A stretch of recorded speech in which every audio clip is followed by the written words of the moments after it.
بسم الله الرحمن الرحیم. خپل لور یا خپل خور په پیسو باندې خرڅول څنګه دي؟ یا دغه شانتي د پردي لور او خور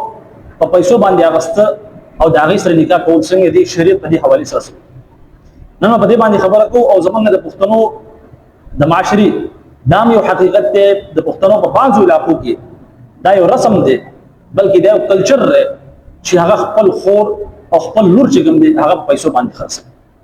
او بدقسمتي دغه ده چې د کومې زنانه ریټ زیات وي، یعنی ډېره ګرانه خرڅ شي، نو د هغې بیا قدر او قیمت هم زیات وي. او د کومې زنانه ریټ کم وي، یعنی په کم ریټ باندې خرڅ شي، نو د هغې بیا هغې کور کې د خاوند په کور کې بیا څه قسم د عزت هم نه وي. ستا حیثیت خو د 2 لاکو دی، د 3 لاکو دی، د 10 لاکو دی، خبره د کروڑو وکړه. نو بهرحال د پښتنو په بعضو علاقو کې دا یو رواج دی چې کسان را لګي لکه پلار راولګي هغه خپل لور خرڅوي. او دا په دې کې چې کوم دی صرف دنیادار خلک نه دي، بلکې د دغې علاقو چې کوم علما دي خاص طور په چې کوم دی هغه هم په دغې عمل کې مبتلا دي. بهرحال په دې حوالې سره چې کوم دي نقصانات دي، په هغې باندې هم خبره کوو. شریعت په دې حوالې سره څه وایي چې آیا دا خاص جایز دی؟ شریعت په دې حوالې سره څه وایي؟ د ټول اولنۍ خبره خو دغه ده چې لور خور دا یقیني طور پر دا خوني رشته ده، او دا یو داسې رشته ده چې دې ته رحمت ویل کېږي. دا د الله حضرت یو ډېر غټ نعمت دی، رحمت دی. لیکن یو کس رالګي دغه رشته چې کوم دی خرڅوي او په دې رشته باندې پیسو نه فوقیت ورکوي، نو یقیني طور پر دا د هغې رشتې قدر او قیمت هغه ختموي.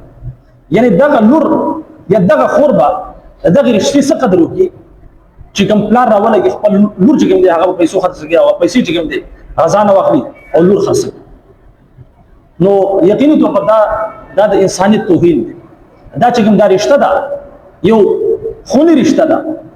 دا د هغې توهین دی. او د دې نه علاوه په کومو علاقو کې دا عمل یا دا رواج چې په کومو علاقو کې وي، نو په دغه علاقو کې هر سړی ظاهره خبره ده په لکاو روپۍ په کروڑو روپۍ نشي پیدا کولی. نو په دغه علاقو کې ظاهره خبره ده چې خلکو ته ښځې نه ملاوېږي، په حلاله طریقې سره د ښځې نه ملاوېږي، نو بیا هغه په هغې علاقې کې فحاشي او رویاني بدکاري عام شي، بیا په غلطو طریقو باندې خلک چې خپل خواهش پوره کوي. تاسو ما ته دا وایي چې ځوان داسې دی چې هغه ځوانۍ ته رسېدلی دی او د هغه سره دومره پیسې نشته چې هغه بې ځانه په لکاو روپو چې کوم دی ځانه ښځه والي، په کروڑو روپو ځانه ښځه واخلي او په حلال طریقې سره د هغې سره چې کوم خپل تعلقات یې قایم کړي. دغه معاملات نه وي، د هغه سره چې کوم دی سهولت نه وي، نو داسې ځوانان بیا کم طرف ته ځي. بیا په دغه معاشره کې په دغه علاقو کې بالخصوص د هلکانو چې کوم لواطت وغیره وي دا ډېر عام دی. د دې نه علاوه زناکاري بدکاري عام وي. نو بهرحال دا نبي علیه الصلاۃ والسلام فرمایي چې نکاح چې کوم دی هغه آسان دی. اسلام او شریعت موږ تاسو ته وایي چې نکاح آسان دی، او نبی علیه الصلاۃ والسلام په خپل عمل نه هم دا ثابت کړی چې نکاح بالکل په اسانه طریقې سره څه قسم له شرایط څه قسم له چې کوم دی مطالبه د دې کې نه دي کول پکار. نو بهرحال د معاشرې په حواله سره د دې بېشماره نقصانات دي، په خپله د دې رشتې په حواله سره څومره نقصانات دي. د دې سره سره چې کوم دی دین اسلام شریعت ظاهره خبره ده یو رشته داسې ده چې هغه د هغې حیثیت ته مال نه ورکړي، په هغې باندې پیسې ته ترجیح ورکړي، نو دغه رشته ورته ختمه کړي. او د دې سره دین اسلام شریعت په دغې حوالې سره څه دین اسلام هغه شی چې کوم سودا جوړېدی شي حیثیت لري چې سودا جوړه شي، نو هغه چې کوم دی په پیسو باندې اخیسته یا خرڅول دا جایز دی. لیکن یو شی داسې چې هغه سودا سره جوړېږي، نو اوس مثال طور پر دا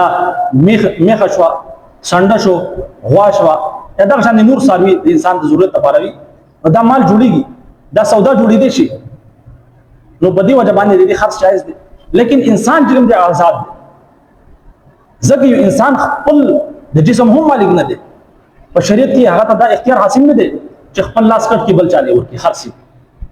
یا خپل سترګو باسي بل چاله ورکړي، ځکه چې دا د الله رب العزت امانت دی. هغه خپل د جسم اعضا نشي خرڅولی، د هغې سودا نشي کولی، نو د بل انسان په حوالې سره به هغه ته څه اختیار میلاو شي چې هغه راولګي هغه بل انسان خرڅ. نو بهرحال شرعي حوالې سره دا بالکل ناجایز او حرام عمل دی.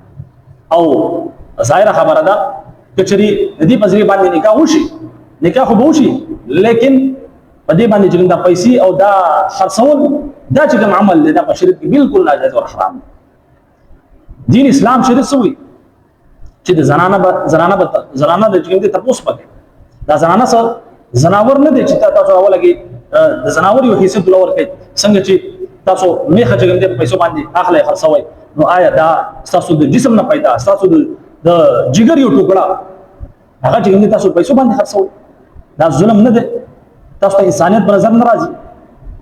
او بدقسمتي دا راځي په دغه علاقو کې چې علماء دي خواص طبقه دا هم په دغه عمل کې مبتلا دي